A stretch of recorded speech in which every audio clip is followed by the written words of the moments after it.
आप सभी को जय मसीह की एक और बार आपका स्वागत है हमारे इस चैनल पर जिसका नाम है आदि में वचन। जैसे कि हम उत्पत्ति में यूसुफ के जीवन को देख रहे हैं तो 41 अध्याय में हम देखते हैं कि फ़िरौन को दो स्वप्न नज़र आए।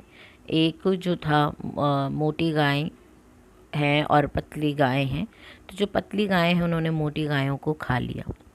और दूसरा स्वप्न ये था कि अच्छी बालें हैं और कुरूप बालें हैं, मतलब मुरझाई हुई बालें हैं, और उन मुरझाई हुई बालों ने उन अच्छी बालों को निगल लिया।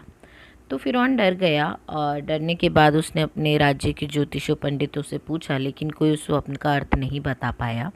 और ऑब्वियसली जब सपनों की बात चल रही है तो पिलानेहारे को स्मरण आया कि उसने क्या गलती की है, और तब उसने राजा से कहा कि एक है जो आपके स्वप्नों का अर्थ बता सकता है। यूसुफ ने अब तक अपने जीवन में सबके साथ अच्छा किया, लेकिन उसको कभी प्रतिफल नहीं मिला। अब एक और समय था सही का साथ देने का, सच बोलने का। हम देखते हैं कि उसके स्वप्नों का अर्थ यूसुफ ने क्या बताया।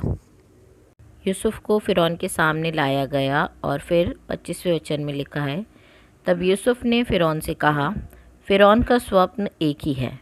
परमेश्वर जो काम करना चाहता है उसको उसने फ़िरौन पर प्रकट किया। वे 7 अच्छी अच्छी गायें 7 वर्ष है, वे 7 अच्छी अच्छी बालें भी 7 वर्ष है। स्वप्न एक ही है। फिर उनके पीछे जो दुर्बल और कुडौल गाय निकली और जो 7 छूछी और पुरवाई से मुरझाई हुई बालें निकली, वे अकाल के 7 वर्ष होंगे।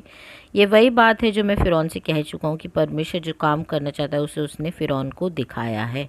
सुन, सारे मिस्र देश में 7 वर्ष तो बहुत आयत की उपज के होंगे। उनके पश्चात 7 वर्ष अकाल के आएंगे और सारे मिस्र देश में लोग इस सारी उपज को भूल जाएंगे और अकाल से देश का नाश। यूसुफ ने फिर एक बार सच बोला। फ़िरौन उस समय पे बहुत ही पावरफुल राजा था। मिस्र जो था एक बहुत बड़ी सामर्थ्यशील देश था। उसके आगे ये बोलना कि आपके देश में अकाल पड़ेगा एक आसान काम नहीं था मेरे प्रियो। लेकिन इस बार भी यूसुफ ने सही का चयन किया, और जब हम आगे देखते हैं उसने पूरा मैनेजमेंट फ़िरौन को बताया।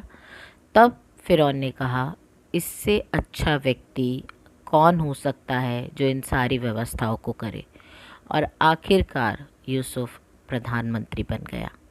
मेरे प्रियो, अपने जीवन में सही का साथ दीजिए इस समय में, नहीं तो आने वाले समय में जब यीशु दोबारा आएंगे ज़रूर आपको उसका प्रतिफल मिलेगा।